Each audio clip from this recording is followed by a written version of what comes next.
आज हम पढ़ेंगे role of gene mutation and chromosomal mutation in natural selection के बारे में। और अगर हम वर्ड बात करें कि जीन क्या है, तो जीन हम कहते हैं बेसिक यूनिट है हेरिडिटी का, मतलब ये कि विरासत का। अब अगर हम जीन म्यूटेशन की बात करें कि जीन म्यूटेशन में क्या होता है, तो हम देखते हैं कि जब जो जीन है अगर उसमें कोई चेंजेस आ जाए, मतलब ये कि उसमें कोई तब्दीली हो जाए, तो उसकी वजह से क्या होगा कि उसका जो सीक्वेंस है वो खराब हो जाएगा। और जब उसका सीक्वेंस खराब हो जाएगा तो उसको हम क्या कहेंगे कि इसमें क्या हो गई है, इसमें म्यूटेशन हो गई है। तो साथ में अगर हम एक डायग्राम देखें, जैसे यहाँ हम अपनी डायग्राम में देख रहे हैं क्या दिखाया हुआ है, इन्होंने जो है वो जीन्स दिखाए हुए हैं। जीन्स क्या है, हम कह रहे हैं कि डीएनए होता है। और अगर डीएनए की बात की जाए तो हम देखते हैं कि जो डीएनए है वो न्यूक्लियोटाइड से मिलकर बना हुआ है, और इनका जो स्पेसिफिक सीक्वेंस है वो बहुत ज्यादा जरूरी होता है इसकी नॉर्मल फंक्शनिंग के लिए। तो अगर हम बात करें तो जैसे कि हम यहाँ पर देख रहे हैं कि ये जो डिफरेंट कलर्स के बैंड है ये क्या शो करें, ये न्यूक्लियोटाइड के शो करें। और जैसे कि यहाँ पर हम देख रहे हैं कि करेक्ट कॉपी जो है वो ये वाली थी, लेकिन अगर उसमें क्या हो जाए, रिप्लेस हो जाए, उसकी जगह कोई और आ जाए, तो इसका मतलब क्या है कि उसमें म्यूटेशन हो गई है। अब जब म्यूटेशन हो जाएगी तो उसकी वजह से क्या होगा कि जो ये चीज बनाते हैं, ये क्या बनाते हैं, डिफरेंट प्रोटीन्स बनाते हैं।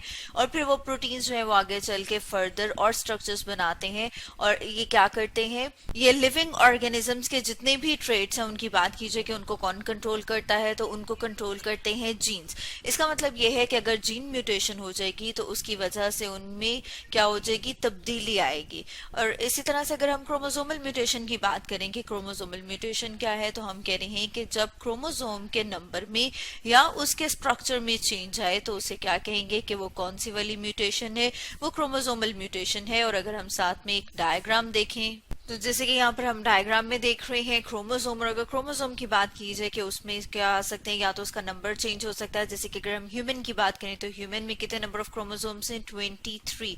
अगर उसमें से कुछ ऐड हो जाए, लाइक अगर फॉर एग्जांपल हम कहते हैं +1 हो जाए, 23 पेयर्स हैं। और अगर नंबर ऑफ क्रोमोसोम्स की बात करें तो वो कितने हैं, वो 46। तो अगर हम पेयर की बात करें कि 23 पेयर, और अगर उसमें एक पेयर ऐड हो जाए तो वो टोटल कितने हो जाएंगे, वो 24। तो इसका मतलब क्या है कि उसका जो नंबर है वो क्या हो गया है, वो चेंज हो गया है।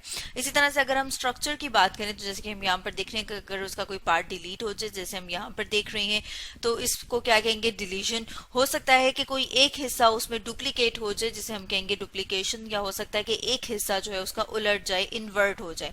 अब इन सारी चीजों की वजह से क्या हुआ, क्रोमोसोम का स्ट्रक्चर चेंज हो जाएगा। और जब क्रोमोसोम का स्ट्रक्चर चेंज हो जाएगा तो उसकी वजह से क्या होगी, उसकी फंक्शनिंग जो है वो डिस्टर्ब हो जाएगी। अब हम देखते हैं कि जो म्यूटेशन है इसकी वजह से क्या होता है कि ऑर्गेनिजम्स में वेरिएशन आती है।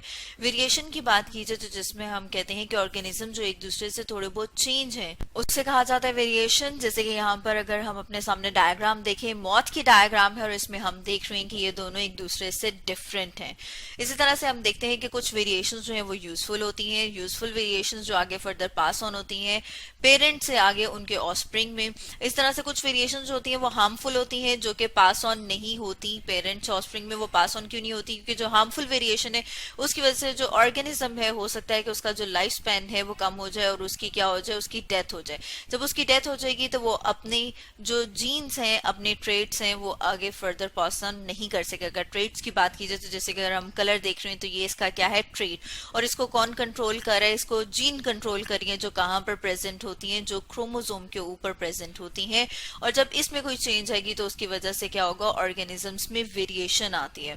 तो इस अब अगर हम इसके रोल की बात करें, जैसे कि हमने बात की थी कि हम क्या डिस्कस कर रहे हैं, role of gene mutation and chromosomal mutation in natural selection. तो उसमें हम देखते हैं कि जीन म्यूटेशन या क्रोमोसोमल म्यूटेशन की वजह से जो इनमें डिफरेंसेस आ रहे हैं, इन डिफरेंसेस की वजह से जो कुछ ऑर्गेनिजम्स हैं वो क्या होते हैं, वो बेटर सूटेड होते हैं। मतलब ये कि वो अपने माहौल के मुताबिक जो है वहां पर ज्यादा अच्छे तरीके से रह सकते हैं, सर्वाइव कर सकते हैं।